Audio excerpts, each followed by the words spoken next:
I see it all over the place, and it's like one of those things. It's what once you notice it, it's like seeing the white car, then you start seeing it everywhere. So that's what I'm going to talk about, and hopefully the way I'm presenting this, it will allow me to move the slide. Aha, there we go. So this is what it looks like to me. I call it the house editions, and we think about it. When you have a house and you need more space or more functionality, more capability, we add on to that house. We've all seen that happen where where we get these houses that start looking really crazy, or we start with a trailer and we start bricking it in and we start adding things to it because we want that additional capability, that additional function, that additional space. There's a demand that we need. So rather than selling the house or building a brand spanking new house, we're going to add an addition.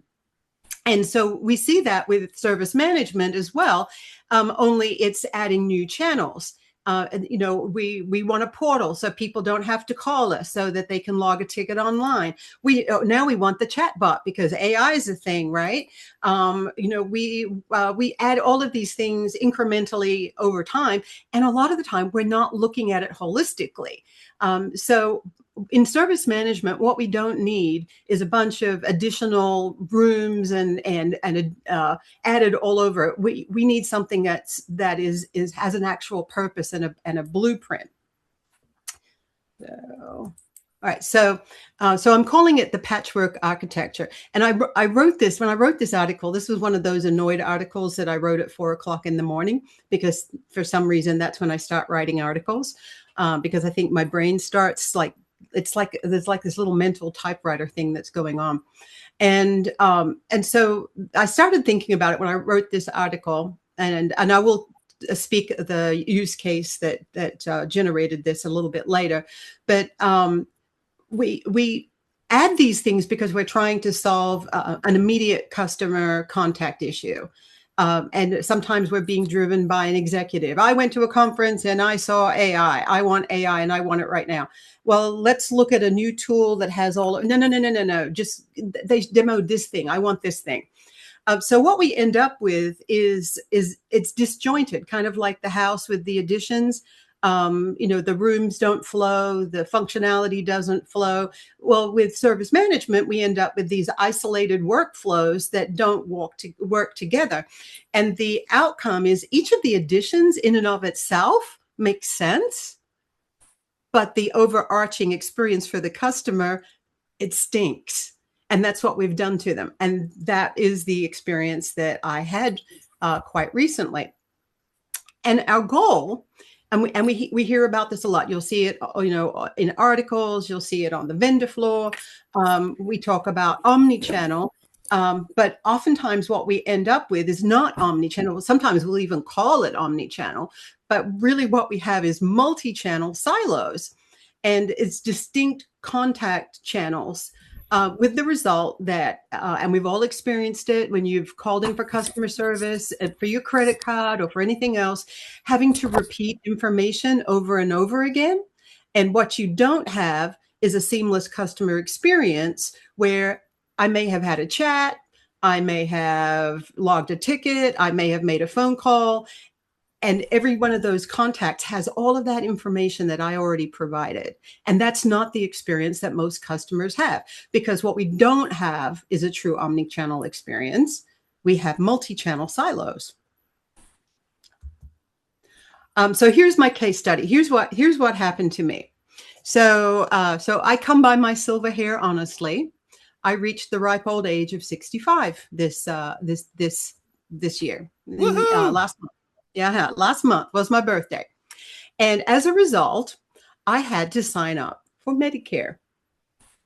I was dreading it.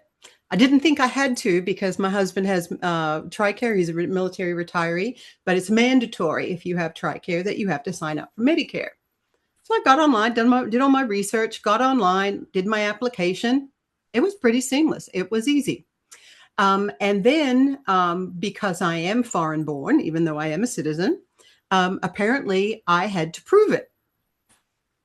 Does the government not have that information? Whenever I start a job, I have no trouble filling out my I-9. I have a passport. They know who I am. They tie all of this to my Social Security, but I had to prove by either showing my passport or my naturalization certificate that I was a U.S. citizen. Okay. They gave me the option to mail it in. Yeah, I'm totally mailing that into the government, or to show up at a personal appointment. So I did that. And look, they had a scheduler baked into their portal, logged in, had created my account. Beautiful. I took the very first available appointment. And I'm like, okay, this is easy. This is not difficult at all. Had all my stuff ready. Then I get a letter a couple of weeks later. And the letter says, if we do not see your proof of citizenship, if you do not present these documents by this date, we're canceling your application. The date was the day before. The deadline date was the day before my scheduled appointment. You know, I have a scheduled appointment. You have this database. You have a key field. You have my Social Security number. Okay. So there's a contact phone number. So I call the contact phone number and I have to leave a voicemail message. And I say, hey, can you adjust this date or can you adjust my appointment? Because here's my situation. Over the course of about a week and a half, I left 5 messages. I got no responses. I provided all of the information they said that I needed to provide in order to get a contact back. So what I did was, okay, so now I'm up against a wall. I present myself at the office with my document. You want to know what the security guard asked me when I got to that front door? Do you have an appointment? I said, well, yes, sir, I do. It's tomorrow. Well, then why don't you come back to tomorrow? I said, because they said they'll cancel my application if I'm not here with my documentation today. And he said, well, we don't really take walk-ins. You can leave your documentation in this bin.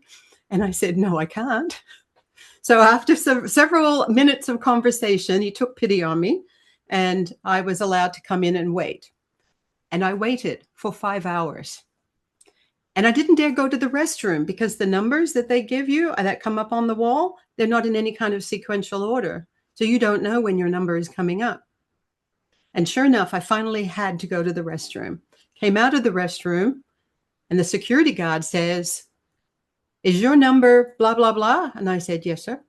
And he says, they've been calling you. I mean, he was very upset with me. So I got it sorted out. But that was my customer experience. And so my question is how often do we give our customers that kind of experience simply because our communications channels are siloed and the information is not tied together? Even when we have good key fields, like the ultimate one, our Social Security number. Oh, and by the way, when they were processing my documentation, Social Security's records did not show that I was a U.S. citizen. In our current environment, that was probably the worst part about it. So let's have a look at the anatomy of the process failure and ask ourselves, how often are we doing this to our customers and then say, don't do that. So we add these individual systems because, you know, we're adding rooms and space to the trailer. And each of the individual systems, in my case, was successful. Had no problem putting in my application, had no problem getting my appointment. I was able to leave a voicemail. The person on the other end failed, but all of this stuff, that each of the individual systems, for the most part, succeeded. There was a common key. Right. So there's no excuse for this. So, but we have to ask ourselves, do we have a common key? Because a lot of the times when I'm looking at systems that are, processes that are failing in various organizations, oftentimes it's because there isn't a key field, there isn't an employee number, or some of them are using email as a key field. But basically, in this particular case, there's a common field. So that was successful. But there was no shared context. That was where it all failed. All of this information was in silos. And so when we lacked having this convergence of information, put it on me, the customer. I was the one that was forced to try to find manual ways to bridge these gaps. And that was an unacceptable experience. And for many of us, if you stop and think, all of our cities don't have social security offices. So I was fortunate that I was able to do what I did. And being in Wichita, it's a little bit less of a population, and it's that Midwest thing. The security guard was kind of nice to me. He didn't have to be. He could have told me, "Not my problem, my friend. Either leave your documentation, or I guess they're canceling your stuff." So I had manual ways that I was able to get around it, but I shouldn't have had to. So here's my quote of the day for you. How do our systems know so much individually, yet so little collectively? I mean, it's a good question, right? So we need to take a unified perspective. Our customers don't care about our departments. They don't care, when they're working with ServiceNow or Invigate or anything else. When these tickets are being routed around, they do not care what queue it's been assigned to. They do not care what department failed. They do not care which vendors. They don't care about they don't care about that.